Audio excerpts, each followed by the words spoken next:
So right off the bat here, I'm not going to beat around the bush. I intended for this video today to be a little bit of a joke video.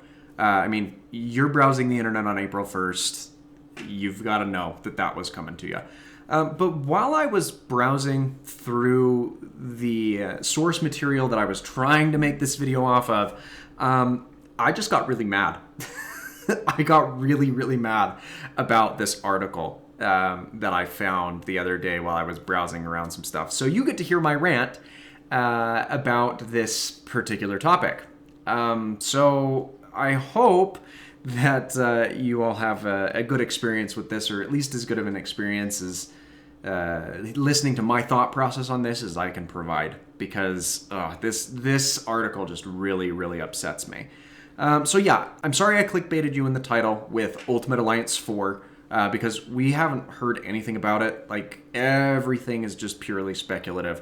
I firmly believe that Ultimate Alliance 3 did well enough, despite being released only on a singular platform, to the point where it will be getting a sequel at some point. I don't anticipate seeing that anytime this year or next. I'm expecting 2023 at the absolute earliest, and in all reality, we may be waiting a good while longer from that. I mean, if you look through the cycle of the games, the 3 installments, of course, there was almost a 10-year break between the release of Ultimate Alliance 2 and Ultimate Alliance 3.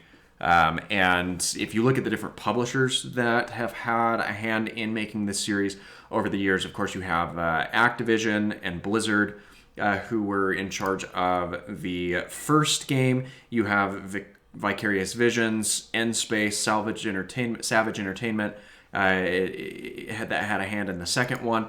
But the third one was, again, a completely new studio that didn't have any involvement with it either, the previous installments, that being Team Ninja from KOEI TECMO. So there's a lot of shifting going around with who's been in charge and who's been tasked with writing this series. But this post is by far the worst pitch that I have ever seen for a video game sequel.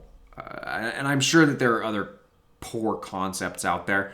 But let's just kind of go through this. So this comes off of ideas.fandom.com, the idea wiki for different items. And I am so sorry for whoever I'm about to rip into, because this is absolute garbage. And it's disgusting, honestly, in what it's offering. So I've got the page pulled up here. Let's just kind of go through some of the details together. And then to start off, it doesn't look that bad. It honestly doesn't. It offers some of the things that I really wish could have been included with the Ultimate Alliance 3 platform, specifically with it being available on multiple different consoles. Because I just feel like making it a console exclusive, especially where the previous iterations were not, kind of downplay the overall impact of the game as a whole. But here it's, speculative that the KOEI TECMO's Team Ninja is still in charge of the title. But the biggest thing that I really hate is this line right here. It says it's set in an entirely different universe from the previous 3 games. And if you watched, or if you played through the game, you watched at the end of the standard credits that they've set up some other premise that they're going to go off of. I mean, that big eyes up in the cosmos could be a lot of different things. Of course, it could be Galactus. That's like the big obvious one that everyone jumps to. Even though Galactus doesn't have those large cosmic eyes, it could be symbolic of that, especially with some of the dialogue in the epilogue that we end up getting at the end of the Shadow of Doom story quest.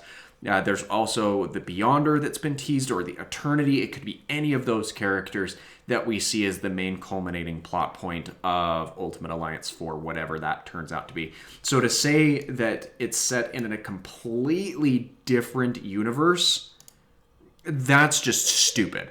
Like, there's no reason why you would tease something that big and then completely abandon it by the wayside, because Ultimate Alliance 3 has a great storyline. It has compelling drive to it.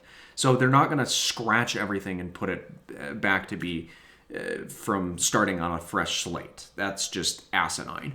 The other things that I kind of agree with is the fact that it does release for multi-platform. Of course, this must have been written long before whatever the Xbox console has officially been announced as, because they're calling it Xbox 2. I think it's Series X now. I don't know. I didn't grow up playing an Xbox or using it or anything else, so I'm very out of touch with that side of the loop.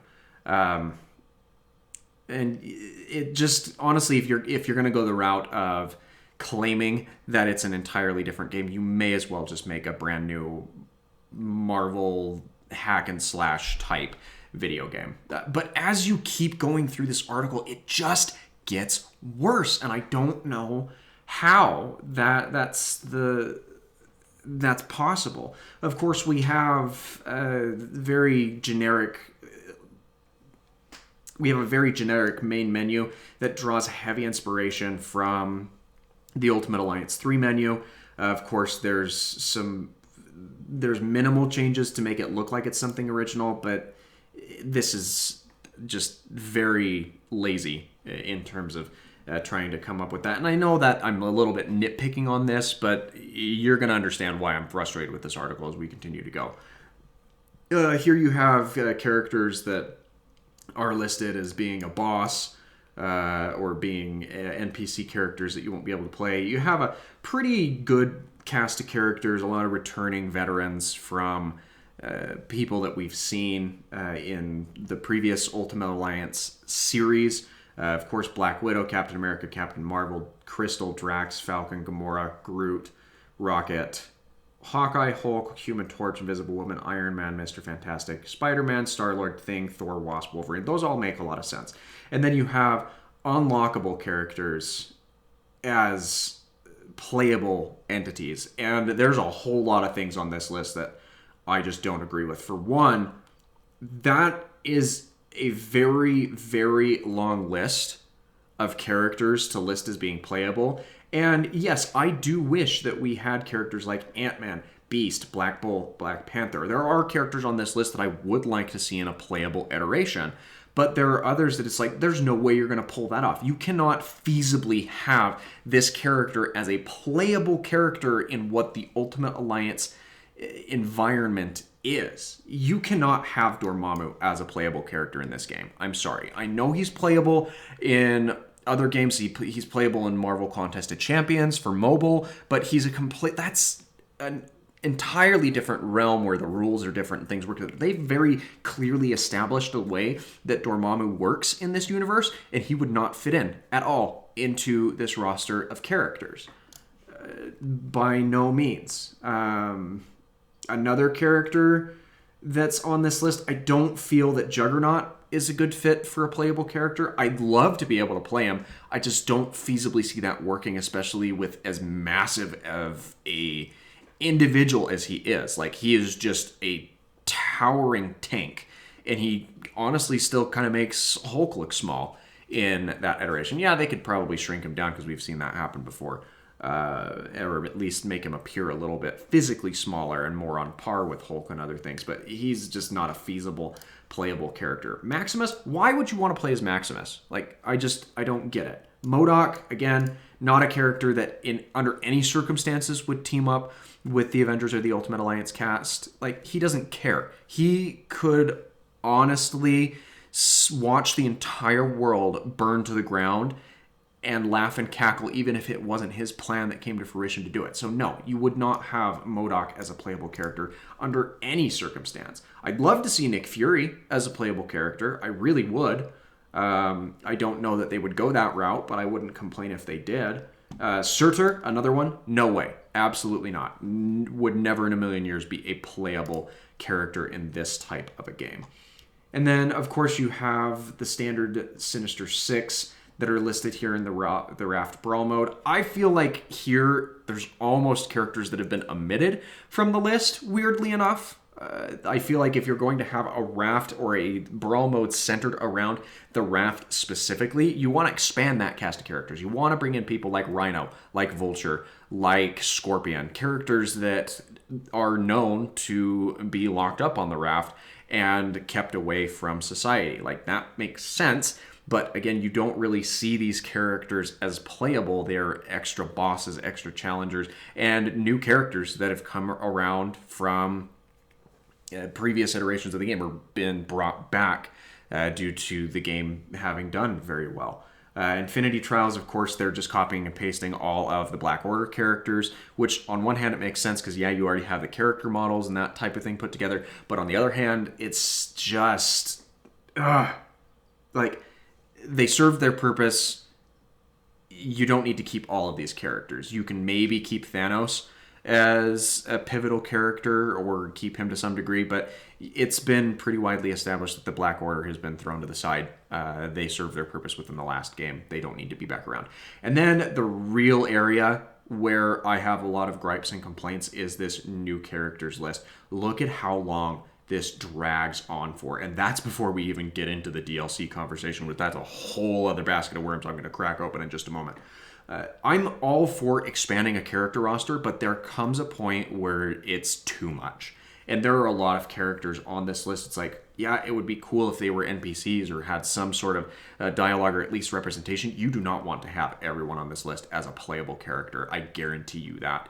I think that the roster could maybe be expanded an extra 20 or 25 characters, but anything over that, and you're going to start suffering on the development side of things. You're going to have way too much going on where it's either going to become blatantly lazy or it's going to feel underfinished. And that just irritates me, especially with characters that nobody's really heard of, like Khazar. Really? You want to bring this character into this type of environment? Like, that just does not make any sense. Quasar? Come on, like, if you're going to add characters, you're going to add characters that have recently come up in relevancy, or you're going to add characters that people know and recognize and have been asking for. Like, characters higher up on this list, Beast, Hela, Jean Grey, or Jessica Jones. That's a really good one. Characters higher up on this list, they deserve a spot as a playable character, especially where they've already been set up as characters within this universe and people care about these characters. But when you start bringing up, like, bottom of the barrel just so you can flesh out the playable roster, you're going to be shooting yourself in the foot. Like, this is just very lazily put together in all concerns. Now, let's talk about DLC. And I'm assuming, based off of this being a PS5 exclusive or alerted to be a PS5 exclusive DLC, that it would be paid. And my problem with paid DLC, especially when it comes to the realm of exclusivity, is you're going to make people angry and people will boycott your game. Additionally, if you are intending to use DLC as a justification for fixing your game and making people pay for it, or releasing an unfinished game to finalize and flesh out the storyline with additional DLC, you are going about this the wrong way, especially if you're talking about multiple iterations. Spider Friends 1, 2, 3, 4, 5, 6. That's way too much. And I get that you want to include a lot of these characters that are important within the Spider-Man ensemble of characters, but this is just excessive of adding additional characters in, especially if you're all intending for all of these to become playable characters. That goes back to what I mentioned just previously. It's not the correct way to go whatsoever. You keep going, you have updated patch time release, yeah, you get a couple of additional characters. And I would love to see more characters added as free DLC to Ultimate Alliance 3, but as I mentioned in my video on Monday, I don't think that's happening. I think that we have reached the point where Ultimate Alliance 3 is in the iteration which it is going to stay. It's not going to get any more updates. There's no more development that's being poured into that. And with Ultimate Alliance 3, I do feel like, they told us right up front what we were getting. We were getting Marvel Knights. We were getting we were getting X-Men and we were getting Fantastic Four. And honestly, the Shadow of Doom side quest that came along with that and adding 2 additional characters in the form of Doctor Doom and Thanos Infinite, that was a welcome surprise because we already knew what to expect, and then we got additional functionality beyond that, as well as a whole epilogue that takes place after the original story quest. That is a tasteful way to do DLC, to say, hey, this is what you're getting, and then expound on that and supersede the expectations of your player base, rather than, locking things behind paywalls for the sake of notoriety. Like, you're just going to make people wildly and flagrantly upset. And then additional time patches, like, you don't need this many patches. You don't need this many additional characters. Like 2 or 3, maybe 4 to 5 waves of characters. But at this point, you're just adding things to try and bolster your own credibility as a theory crafter. Like, this is just way too excessive, especially where a lot of these get to the point where it's just 2 characters. It's like, oh, we're going to get 2 characters here, 2 characters there, 2 characters here. Like, if you're going to roll out characters, you're going to give us like 5 or 6 all at once, and then there's going to be a lapse of a couple of different months. Like, this is just going to overstrain and overwork a development team to the point where it's not going to be quality, or at least the quality that we've come to expect with what we've seen previously. Like, Ultimate Alliance 3 is a relatively glitchless game, and if you start just rushing characters and adding people, you are going to suffer drastically. Especially, like, why are you saying Power Man? Like, Power Man, that's Luke Cage. Luke Cage has already been established as a character within the universe. Like, you're not going to revert back to his Silver Age title. I'm sorry. Like, get with the program before you try writing some sort of speculation thing here. And then it keeps going. You've got, X-Force expansion passes, other things that come out. This is more stuff that you're paying for. And you don't need all of these characters. You don't need the Vision, and you don't need another version of Wasp or an alternate version of Wasp. Stick with Janet Van Dyne, stick with Hope Pym, stick with characters that you're familiar with that have been established. Like Butterball, Finzi, Hazmat, like, you don't need these people. Metal, Reptile, Striker, Veil, you don't need to add as many characters as you feel like to justify having the largest cast of characters. Like, you don't have a development team comparable to the Smash franchise, for example. Like, that has a large group of that has a large team that works on it and scrubs over everything, and even then they only release 1 character every couple of months. It's not a rushed cycle like you are projecting you would have here with an arguably minuscule studio compared to what that team has access to. It's just ridiculous. And then you have this whole list of bosses. Like, I'm looking at this from a speedrunning standpoint as well. This would be miserable. This would be absolutely abysmal to play through. Like, you would not have a fun time playing this game, speedrunning it specifically, and with all the characters and all the things that you would try to, or have to try to keep your head wrapped around. It's not going to work well at all. And you're just going to piss a lot of people off and make people disinterested in the product that you're trying to present. And it just keeps on going. You've got another condensed list of PS5 exclusive characters down here. Like, this is just very, very sloppy. And I can understand including non-playable characters. You do not want to add characters that cannot be played as DLC. You're just going to aggravate people if you do that. Especially if you're... Like, why are you adding exclusive NPC characters for versions of the game on specific platforms? I'm getting to the point where I am holding back profanities with how frustrated I am with this article and just how lazily it is that it's thrown together. Now, I'll give some credit here with introducing new areas of open world. Like, that would genuinely be a decently interesting thing to see happen. But again, it's just, there's a lot of garbage and trash that you have to sift through to find maybe 1 or 2 aspects that are good and are worth your time. It's just ridiculous. Like, yeah, I would like to see Atlantis. I would like to go to some new areas we haven't been introduced to before. But at this point, you're just making things drag on for reasons that really don't need to be. And again, you do not want to have an expanded roster of actively playable characters at any given time. You're going to overclock the system. It's not going to be able to handle and keep up with it. And again, you're going to be suffering on the front of performance and quality. So no, you would not see an expanded roster of playable characters. Now, I don't know who the author of this is. Maybe it was Costa Karatso. I'm going to call him Costa K. Maybe it was Costa K that wrote this.